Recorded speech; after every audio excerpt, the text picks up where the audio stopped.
Olá, boa noite, sejam muito bem-vindos a mais esta live, pelo canal da Karen Rodrigues, pelo TV Galáctica, do Wagner Dorim. Eu agradeço tanto a Karen quanto ao Wagner, mais uma vez, essa oportunidade. Como sempre, vou agradecer e especialmente a vocês que estão aí nos acompanhando, participando, nos prestigiando. Muito obrigado a todos vocês. E vamos ao tema de hoje, que é uma pincelada que eu vou passar a partir de uma conferência que eu ministrei, se não me engano, em 2016, num congresso de ufologia, ciência e espiritualidade, promovido até por um grande amigo e irmão meu, dentro da ufologia, que é quem mais promoveu congressos de ufologia no Brasil, Rafael Cury, em Curitiba, a quem eu mando um grande abraço. Se Karen e Wagner me permitem. E nesse congresso eu ministrei esse tema, que é o retorno dos deuses. Então, vou dar uma pincelada para vocês sobre isso, que é um tema bastante atual. E dentro do que estamos passando, do que vem por aí, faz parte da programação, como eu sempre digo, essa questão relativa aos chamados, entre aspas, deuses. Tá? É uma informação, é um conhecimento que consta das principais escrituras do passado, dos livros sagrados dos antigos. Nós temos, por exemplo, no Popol Vuh, entre os maias, as passagens relativas e os deuses aqui estiveram e eles prometeram voltar. Encontramos isso entre os incas, encontramos isso nas populações ainda que se encontram descendentes dos incas em Sacsayhuamán, no Peru, Bolívia, em Tiahuanaco, em Pormapunco, na América do Sul, entre os índios brasileiros, e encontramos entre os nórdicos, enfim. Como em outra live que eu ministrei sobre os gigantes, encontramos no mundo inteiro essa questão relativa, e aqui os deuses estiveram e retornarão. Então, nós temos aqui duas premissas muito interessantes, tá? E muito importantes. Temos a junção aqui de duas coisas. Tá? Primeiramente, dentro do processo evolutivo da humanidade e do planeta em si, pelo que conhecemos nos estudos ocultistas profundos, relativos aos esquemas evolutivos do nosso sistema solar, eu não vou falar nem dos outros sistemas estelares, porque, em primeiro lugar, só o nosso sistema, o processo evolutivo já é muito complicado, dá nó na cabeça. Então, procurar ver os outros, pelo menos por enquanto. Em segundo lugar, imaginar isso na maioria dos sistemas é muito mais complicado ainda, porque se é complicado analisarmos, estudarmos e vivenciarmos isso com profundidade, isso aí é só com o tempo. E são informações que nós temos dentro de nós. No nosso sistema solar, que tem um Sol, um Logos solar, que é uma exceção astronômica, astrofísica, cosmológica no universo, porque a grande maioria dos sistemas estelares são compostos de sistemas binários, trinários, quaternários, às vezes até múltiplos. Sistemas com 2, 3 estrelas, até 4 estrelas ou mais. A maioria binário ou trinário. Por exemplo, Sirius. Temos Sirius A e Sirius B. São 2 estrelas. Temos Alpha Centauri A, Alpha Centauri B e Próxima Centauri. Essa sim, a mais próxima da Terra, é um sistema trino. Ou seja, são sistemas de mais de um logos. São 2 logos estelares em Sírius, são 3 logos estelares em Alpha Centauri. Então, o esquema evolutivo de um sistema desse, se o nosso com um Sol só já é complicado. Então, essa questão do retorno dos deuses passa primeiro por aí, relativo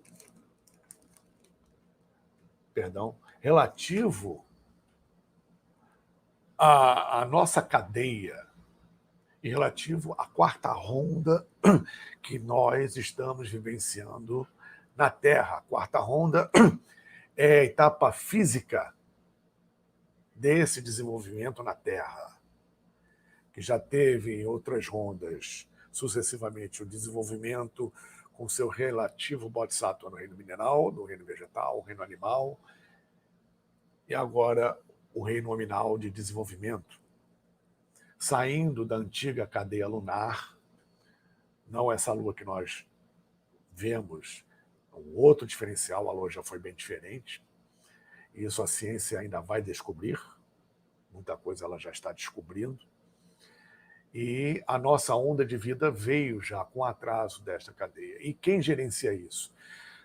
São seres que nós aqui, na nossa primitiva concepção, consideramos, desde o passado remoto, como deuses, onde alguns deles são criados pela própria egrégora formada a partir dos nossos pensamentos, palavras e ações, e outros relativos justamente a seres que gerenciam o processo evolutivo por cada ronda planetária, por cada cadeia e as cadeias do sistema solar inteiro, que são 10.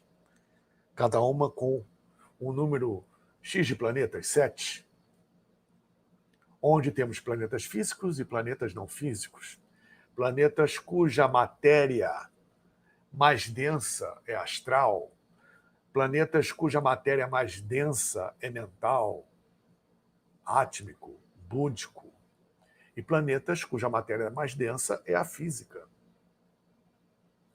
Além da física, nós não vemos esses outros planetas porque estão fora da nossa frequência de captação, de percepção. Então, pode ter alguém do seu lado agora que está numa outra frequência de realidade existencial, mas que está no mesmo espaço, no aqui e agora, uma diferença dimensional.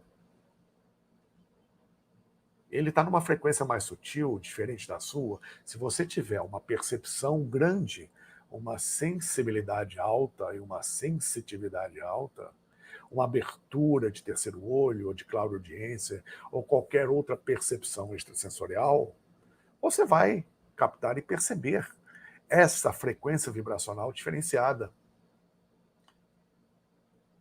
Estamos cercados disso.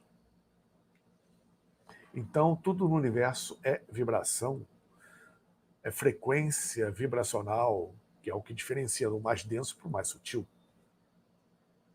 E esses chamados deuses ou seres criadores, lembrando que nós também somos co-criadores, estão, obviamente, no estado de consciência elevadíssimo, obviamente, vivenciando na sua própria natureza uma frequência vibracional sutilíssima, altíssima, muito rápida, muito luminosa. E alguns desses seres, pelo menos a grande maioria, são daqui mesmo do nosso sistema, são daqui mesmo do nosso logos planetário, e alguns vêm de fora, de outros sistemas.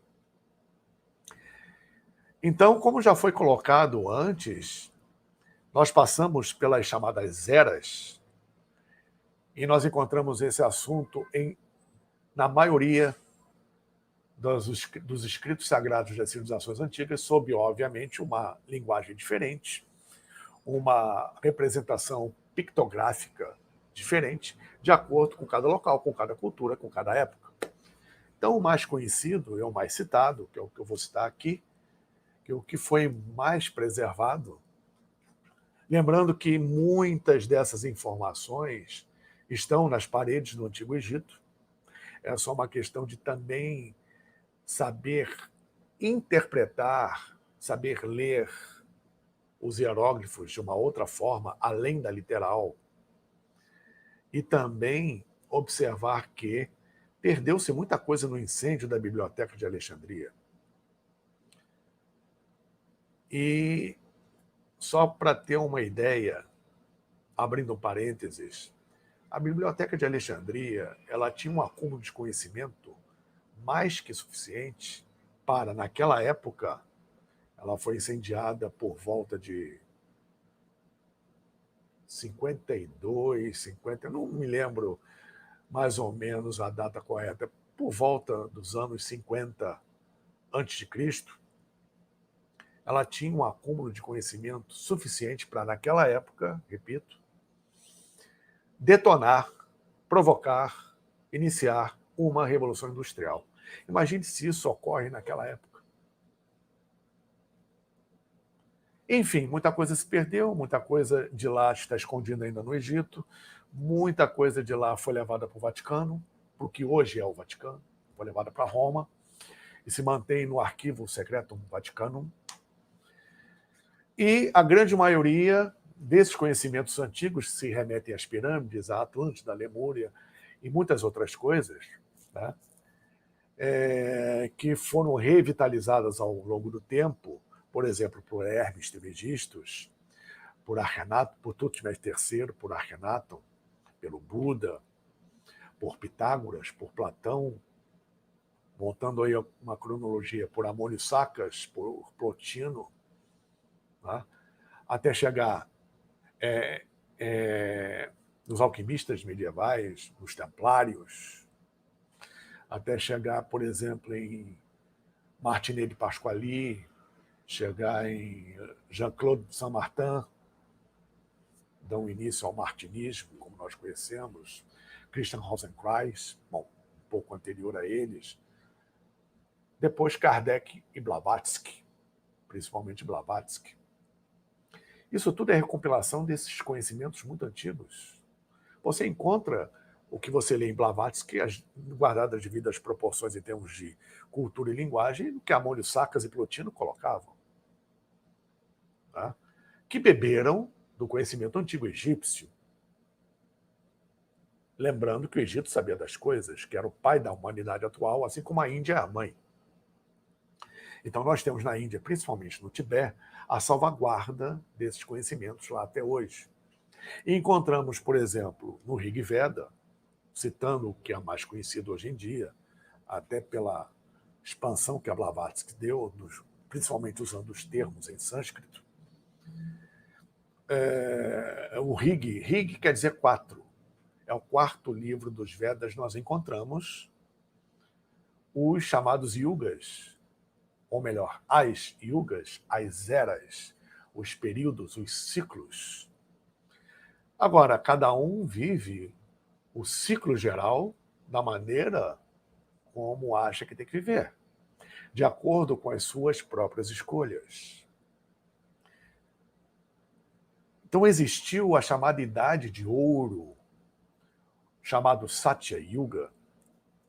O Satya Yuga é o período em que, de acordo com as escrituras, os deuses estiveram com os homens, conviveram com os homens a nível físico, ou seja, a divindade se manifestando plenamente, num período em que o conhecimento era assimilado naturalmente pelas almas encarnadas naquele período que eram por demais preparadas para isso, onde, por conta dessa situação, não existia a necessidade de ordens, de religiões como nós conhecemos hoje a nível institucional, a nível esotérico, a nível exotérico, a nível político, social, religioso, propriamente dito. Não existia a necessidade de ocultar nada, não existiam segredos. A humanidade tratava desses assuntos de uma forma natural. a comunicação com a divindade, a interação com o cosmos, era direta, todo mundo sabia como fazer, não existia necessidade de sacerdotes intermediários. Então é chamada a Idade de Ouro, por isso e muitas outras coisas. A longevidade era maior, qualidade de vida era melhor. Existia um governo voltado para a divindade.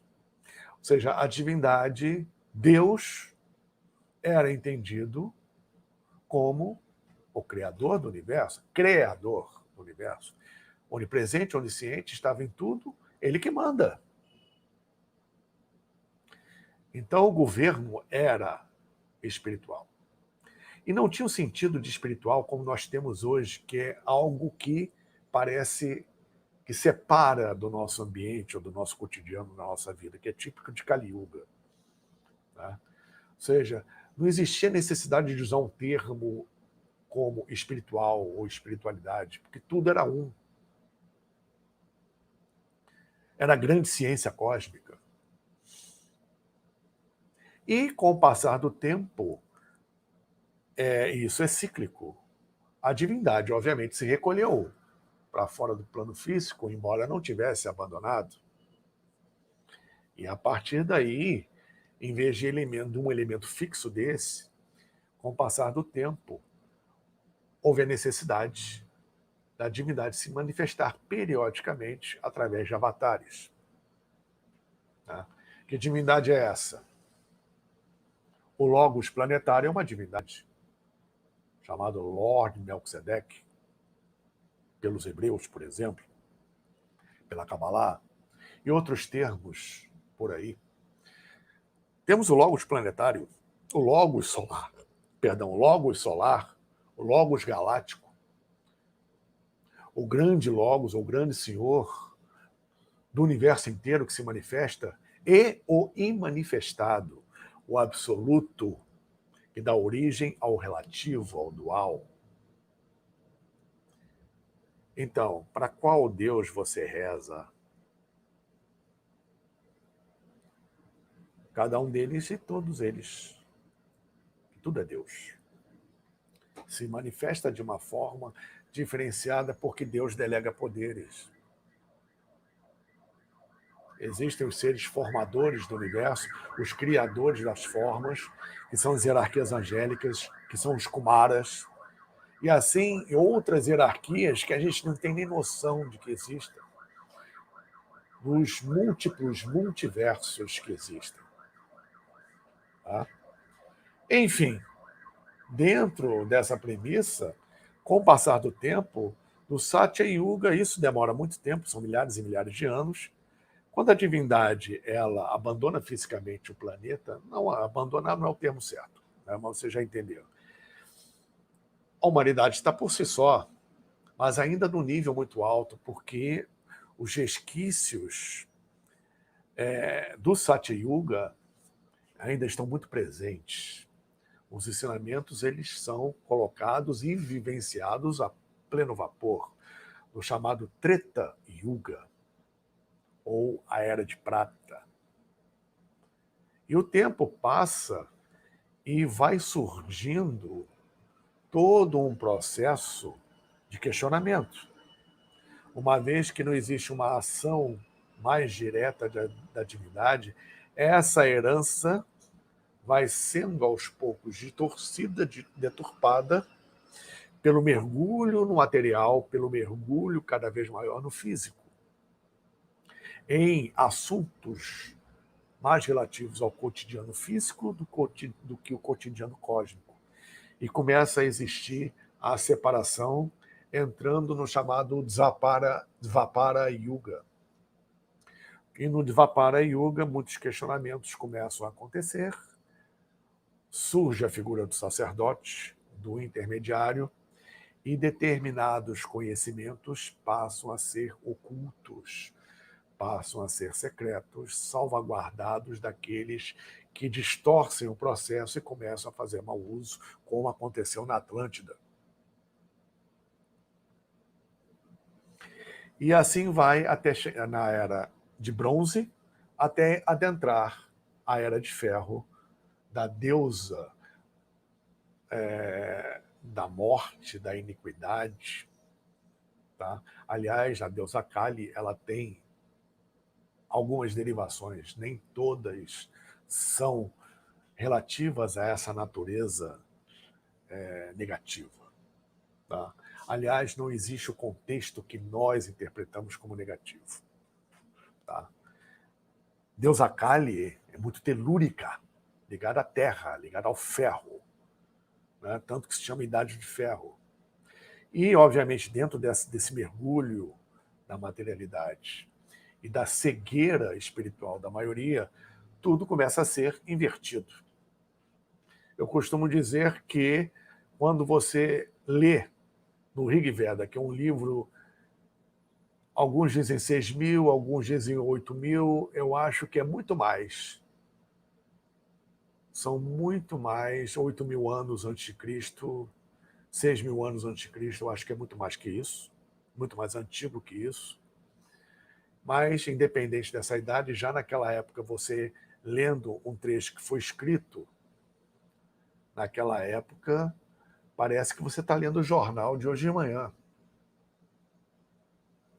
O que está acontecendo hoje na humanidade está tudo ali. Peste, fome, doença, epidemia, pandemia, violência, inversão de valores, dissolução da família, filho contra pai, o pai que vira filho,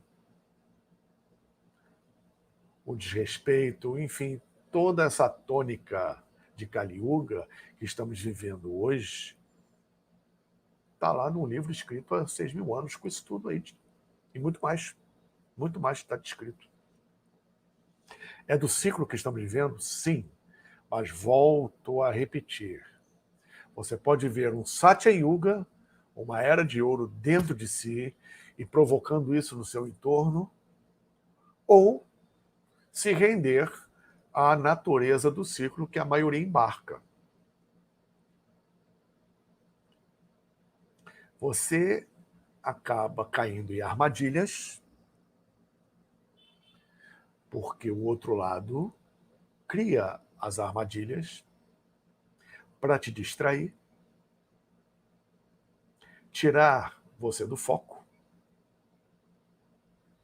E determinadas armadilhas também são motivos para que você saia da sua inércia, tome uma atitude e faça alguma coisa. Porque é o negativo que provoca as situações para que saiamos da cadeira e tomemos as atitudes necessárias para não só resolver a situação, o desafio, solucioná-lo e sairmos melhores e mais fortes disso. O nosso estágio evolutivo ainda precisa disso. A menos que você consiga eclodir consciencialmente, fazendo simplesmente a sua parte com amor, não precisa muito mais que isso. Se comungue cada vez mais com seu eu superior, com o cosmos, com boas atitudes, pensamentos, obviamente, de uma vibração alta, sentimentos de uma vibração alta e palavras, a força criadora do verbo, de vibrações altas. Saber como lidar com isso é mais que o suficiente para você viver uma idade de ouro dentro de si, em meio ao caos aparente. Então, o retorno dos deuses tem a ver com isso, primeiramente dentro de você. Não adianta Jesus Cristo voltar aqui agora e falar na mídia, fazer live, ele não vai ser reconhecido no momento atual da humanidade, vai ser crucificado de novo. Hoje em dia não se crucifica mais, faz coisa pior, mas tudo bem. Então, existe um momento certo para tudo. E a hora da próxima manifestação avatárica não tarda. Isso não é o retorno de uma divindade? Sim. Jesus prometeu voltar, o Cristo prometeu e vai voltar. Assim como os hindus acreditam no advento de Sr. Maitreya. É a mesma coisa. Os judeus ainda aguardam o Mashiach, o Messias, que virá, e virá. Os índios americanos, os índios brasileiros, também têm isso em suas tradições. O Islã aguarda o retorno do Imam Mahdi. Todas as culturas cultuam o retorno do Avatar, o retorno da divindade. A divindade manifesta em carne, a divindade manifesta no Avatar. E os seus respectivos tulcos. Isso é um outro assunto, vocês podem até pesquisar, isso é um outro assunto que a gente pode entrar depois, bem depois. Então, dentro desse processo, como estamos em final de Kali Yuga, e no final de Kali Yuga a coisa aperta, daremos, obviamente, o salto, e esse salto não é de uma hora para outra, é um processo de maturação da humanidade para poder adentrar na próxima raça, a sexta raça raiz, uma vez que estamos na última adentrando a última sub-raça da quinta. Como esse processo, sendo processo, não se dá da noite para o dia, não existe essa história de que depois da manhã estaremos na nova era. Tá? A natureza não dá saltos. O cosmos não dá saltos. Vai dar salto para você por quê? Quem você acha que você é para que o cosmos dê um salto para você? O processo coletivo evolutivo da humanidade obedece um critério sério. E dentro desta chamada nova era, dentro desse processo da próxima raça, tem o retorno dos deuses. Não só a manifestação do Avatar, como das hierarquias que, dentro do logos planetário e do sistema solar inteiro, promovem esse processo evolutivo que, no nosso caso, está em atraso e que estamos recuperando esse atraso, que vem desde a cadeia lunar, e também houve um outro atraso na queda da Atlântida e na queda dos anjos, ou a rebelião luciferiana, para chegarmos ao ponto que nós estamos. E, nesse período de transição planetária, existe a ação já presente do retorno dos deuses. E esse retorno dos deuses está aliado também com seres de outros orbes que no passado da humanidade aqui estiveram e que também, junto com esses deuses ou esses seres, eminências do nosso próprio sistema e da nossa própria Terra, né, num trabalho conjunto, em comunhão, estão presentes mais uma vez, como estiveram no passado e prometendo voltar.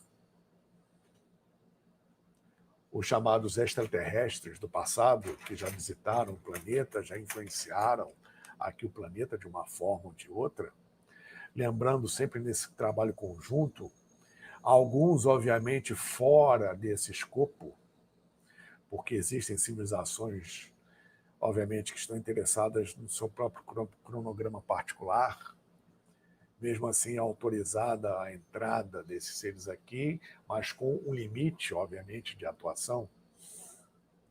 Então, todos esses também, nesse momento de transição planetária, estão retornando.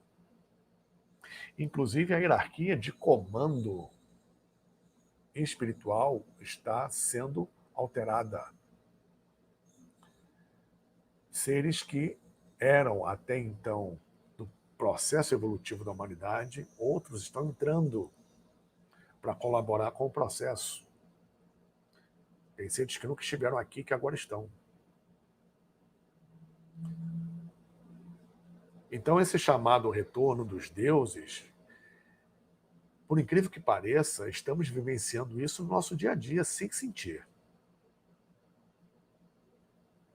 Quem faz seriamente e tem um entendimento diferenciado, quem faz um trabalho psicomediúnico, tá, vivencia a sua psicomediunidade ou qualquer outro parâmetro paranormal além da mediunidade, que a mediunidade tem um patamar vibratório X, existem outros patamares vibratórios além e aquém do que se entende como mediunidade, que tem a ver com estado alterado de consciência, tem a ver com frequência cerebral e tem a ver com a frequência daquilo que você contata.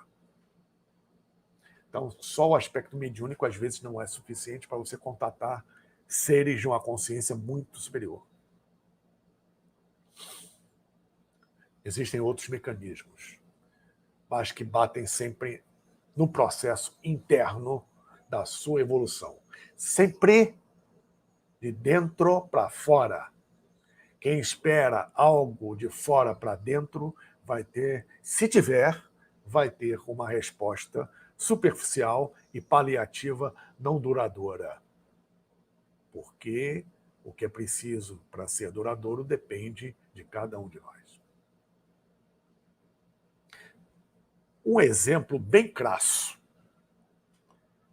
Não adianta fazer numa pessoa um trabalho de exorcismo, de alta magia, de desobsessão, com entidade ou sem entidade para isso, se a pessoa que está sofrendo isso não faz nada para mudar, não faz nada para se melhorar, acha que simplesmente batendo no centro, num lugar assim, ou exercendo isso de alguma forma, de fora para dentro, alguém vai retirar o obsessor, vai retirar uma carga negativa, um assédio energético negativo e tal, delegando a outros o que deveria ser de trabalho e esforço dele, e ele delega a outros fazerem isso. Né? É isso que muita gente espera, confia, e acha que a entidade, muitos inclusive acham que a entidade tem obrigação de fazer isso, acham que a entidade está à disposição, que os deuses estão à disposição. Né? E você é liberto, entre aspas, daquele assédio, daquela força negativa, se sente bem, revigorado, está reconduzindo as rédeas da sua vida. Ó, o obsessor foi embora, acabou, tiramos ele, etc. E você volta, a maioria volta a ter sua vidinha medíocre, muito bem, obrigado. Porque não faz isso para mudar interiormente, porque enquanto não mudar interiormente, procurar ser uma pessoa melhor, aumentar a sua frequência e fazer um trabalho de dentro para fora, vai continuar dando suporte a qualquer outra energia negativa, ou outro assédio, ou outro obsessor. Porque essa energia negativa vai identificar aquela parte de você que você não sublimou e, por afinidade de frequência maior, grudar de novo mais cedo ou mais tarde. Pode ser o mesmo, pode ser outro. Por quê? Você achou que estava resolvido, você não fez a sua parte. É por isso que, infelizmente, a grande maioria não vai continuar nesse planeta, nesse processo de transição planetária.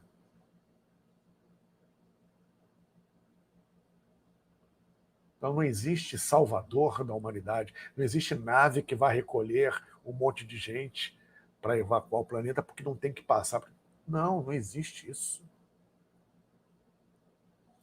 O retorno dos deuses não é para isso.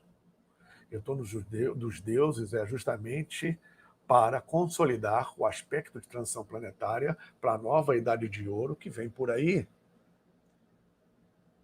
E que, para a sua manifestação, para que Gaia, para que a Terra também usufrua disso, a humanidade mude. A parte que não mudar cai fora, é retirada. Vai recomeçar num outro lugar aí, enfim, ou então atrasa, mais ainda o que já está atrasado aqui.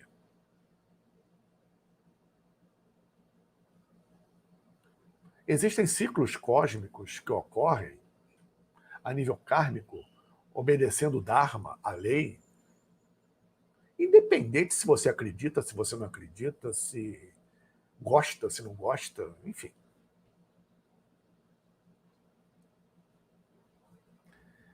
Então, esse processo do retorno dos deuses está acontecendo. E voltando, quem tem um trabalho psicomediúnico ou com outras frequências, uma sensibilidade, uma sensitividade, tem internamente a certeza disso e é estimulado a trabalhar a si mesmo para que tenha condições de ajudar quem quer que seja, porque você não tem como ajudar alguém se você não se ajuda, se você não tem o que oferecer. E cada um oferece o que tem. Então também não pode ser julgado ninguém por causa disso. Pô, fulano faz isso, aquilo, ele oferece o que ele tem. Então se oferece, o que você vai oferecer para ele? Luz. Você vai entrar no mesmo nível dele? Não vai, né? Quer se atrasar mais do que você já está? Por favor. Então, essa questão do retorno dos deuses nós encontramos, mais uma vez, nos livros sagrados, na arqueologia, nos achados arqueológicos, remontando uma era que está para ser vivenciada novamente. Passamos, repito, por uma transição planetária, isso não é novidade para ninguém, que está sendo dolorosa, mas, de novo, a dor, como os hindus dizem, é inevitável, mas o sofrimento é opcional. Então, por conta disso, nós estamos justamente numa época em que as atitudes são extremamente necessárias.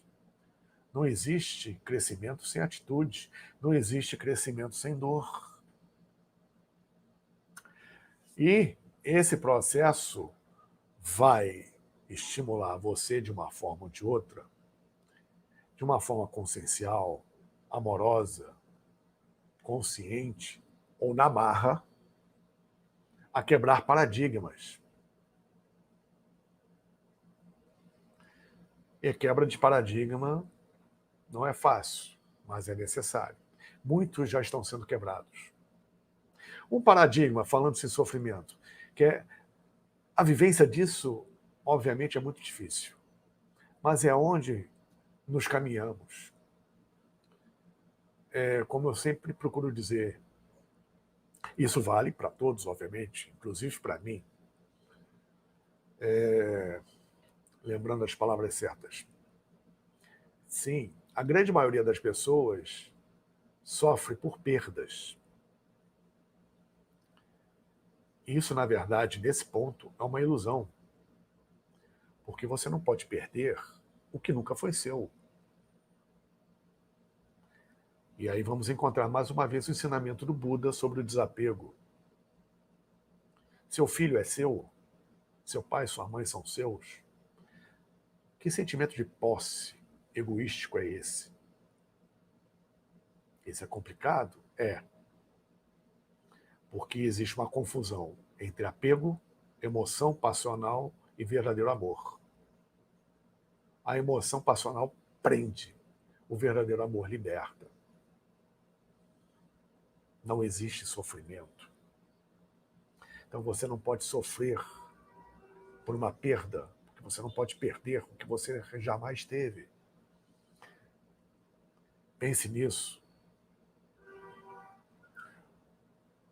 Como o Chico Xavier já afirmou, o ódio é o amor que adoeceu gravemente. E como o Chico Xavier também já afirmou, Emmanuel também, na figura do Chico, com todo respeito e reverência, tá? Nós aqui, tentando lembrar as palavras dele certas, aqui precisamos nos desapegar, o tempo está acabando. Tá? Então, como o amor... sim, é sobre a mágoa. Não existe mais coisa mais egoística do que a mágoa. A mágoa é uma questão de ego enorme, como ele já dizia. Então tem gente que, mexam no meu carro, mexam no meu patrimônio, mexam na minha família, mas não mexam na minha mágoa.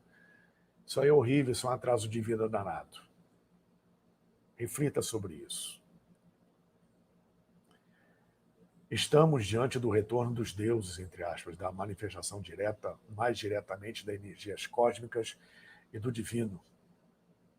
Tivemos uma conjunção Júpiter-Saturno esse ano raríssima, que acontece a cada quase 1000 anos. Estamos num momento muito especial. Muito especial. Reflitam e ajam, sem olhar para trás. Mais uma vez, aqui me despeço. Muito obrigado a todos. O tempo está se esgotando. Então, desejo a todos um bom final de semana, tudo de bom. E estejam em paz. Boas festas, um bom ano novo. Muito obrigado a todos pela presença. Mais uma vez, obrigado, Karen, obrigado, Wagner, e a todos vocês. Namastê. Tchau, tchau.